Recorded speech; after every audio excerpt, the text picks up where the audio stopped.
All right, I'm going to disassemble the heads, pull the valves out. I spent a lot of time, the better part of a couple hours, just cleaning this head.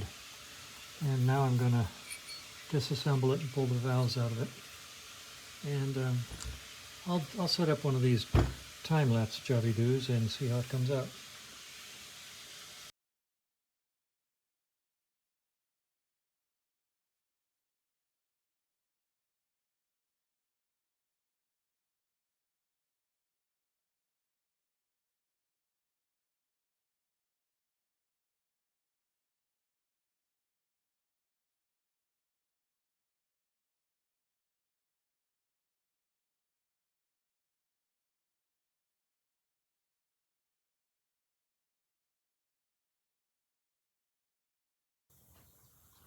Well, that was fun.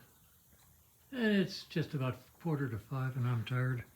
I mark these on both the inside and the outside of the bag because sometimes the outside of the bag gets wiped off.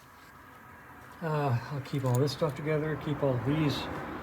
Actually, I'll keep the only thing I worry about here is keeping the shafts with the same lifter. So I will bag these separately also. Tomorrow when I'm rested, I will clean out the combustion chambers. There are a lot of different thoughts on cleaning the combustion chambers.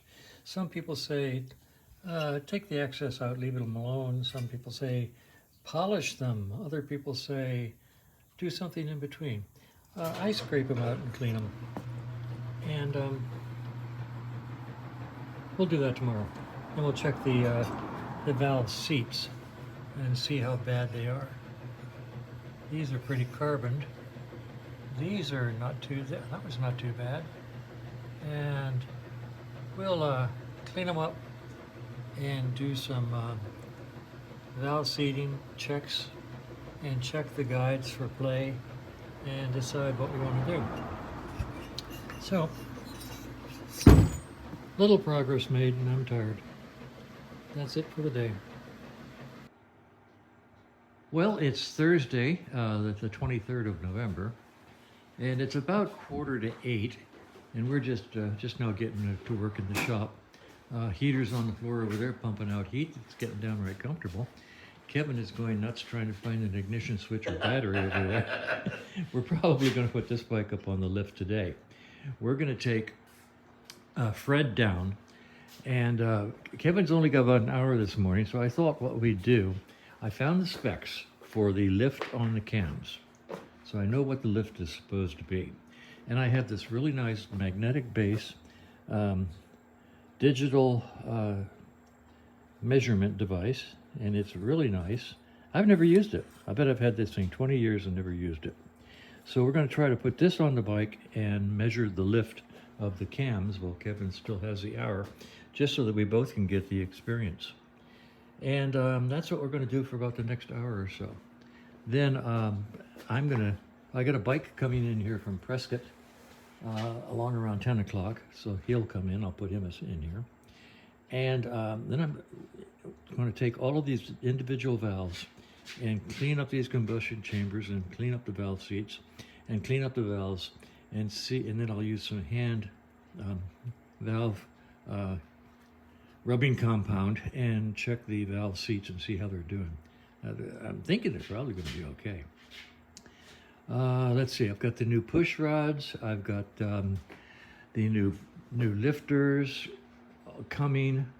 I have not been to the machinist yet. I'll probably won't get to that until Monday or Tuesday now to find out whether or not the barrels can be fixed. And if so, then I have to price out pistons. I'm figuring we're probably going to have to go 40 over minimum just to clean up those grooves. Maybe 60. We'll find out as soon as I get the machinist's opinion on it, because he has inside calipers that I don't have for measuring inside bores, and I'll let him do that for me. So that's what we're doing. Now, by the way, I tried desperately yesterday when I took all of these valves out. I videoed the whole thing. It was beautiful. And I tried to do it with time lapse, and it didn't work. I mean, an hour's work of doing all this stuff, and it came out to be like 15-second time lapse. That was like Superman. So I really don't know how to do time lapse. Guess I'm going to try again using just whatever default is. But I've looked up Google how to change the timing and duration of each frame, and it don't work. So I'm not sure what to do. I'll probably do some more time lapse using whatever default is and see how they go. Okay. Oh, and by the little earpiece microphone I bought is wonderful. I think it gives us much better sound, and it's so comfortable that last night about 7 o'clock I was walking around the house, and a little voice in my ear said, "Powering off." And I realized I'd never taken this thing out of my ear. It's so light and so comfortable that I forgot I had it in my ear. So I'm pleased with it 100%. I think it's going to give us much better audio. So that's where we are. That's how things are going here in the sunny Southwest. All right, talk to you later. Let's just see how we do with the measuring. All right, here's the digital micrometer, magnetically adhered to the down tube, and reading the lift on the right-hand side of the cam lobe, and we measured it at the back side and the front side, and subtracted the two, and both of these cams are coming up within specs. So now we're going to come over here and do the left side and do the same thing, looking for any deviation. All right, we measured all 4 lobes, and they're within 1 or 2 thousandths of what the spec is, using this incredibly crude method. And we're going to call it good. Cam faces are good, and the lifts are good, so we're not going to worry about the cam. I flushed out the crankshaft yesterday. The lower end sump. I flushed it out by putting a gallon of gasoline through it. I know people will object to that, but I don't stock kerosene, and I wanted to clean out what crud there was. There wasn't much. So what I'm going to do is I cleaned this little sump filter. I'm going to put a fresh oil filter on the bike and fill it with oil when we start it again, and see what happens. So I think we're okay. I usually do just that. I start a freshly put together engine, run it for a while with 2 quarts of oil in it, get it nice and warm, circulate it for 15, 20 minutes, half an hour, and then dump that oil out and put in fresh. So that's just what I do here, a policy. So this guy's has the original two quarts in it that I put in it. I've dumped the sump. I'm going to dump the tank, and when I put the engine back together, we'll put all fresh oil in it. And here's an update on Fred. This is Fred's head, and it's stripped out. And I'm going to spend some time cleaning the combustion chambers and take each of the individual valves and clean them, wire wheel them, and then check them into the guides and see if the guides are worn. And then use some valve grinding compound with a hand valve grinder to see what the seats look like. If they're burned, then we'll have the machinist recut them for us and match the valves to them. So I'm going to do that right now. It's 2:15 on a Sunday. I don't have anything else to do. I did other stuff this morning. So I'm just going to start on these valves and see what I can accomplish in the next hour or so.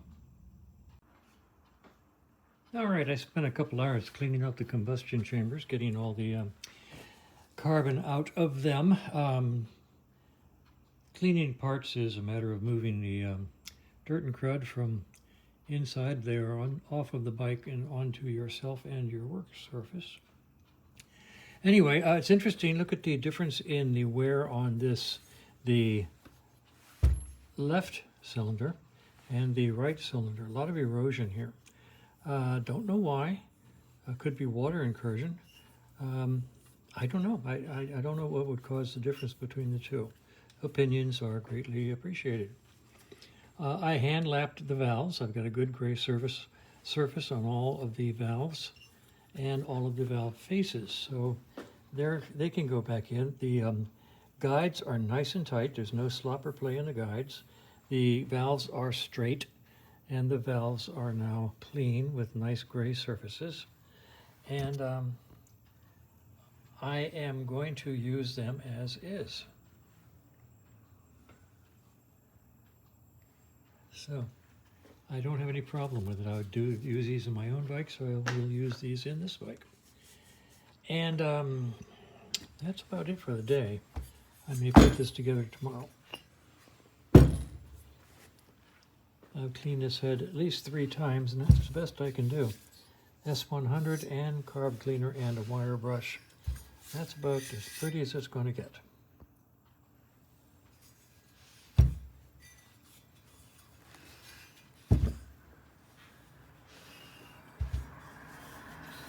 I'll polish these caps before I put them on.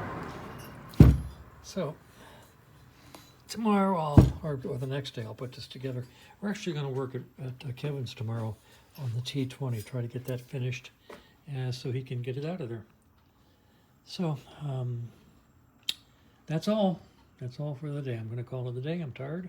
And it is now, a little after 4 o'clock. So that's the last report on Fred's head.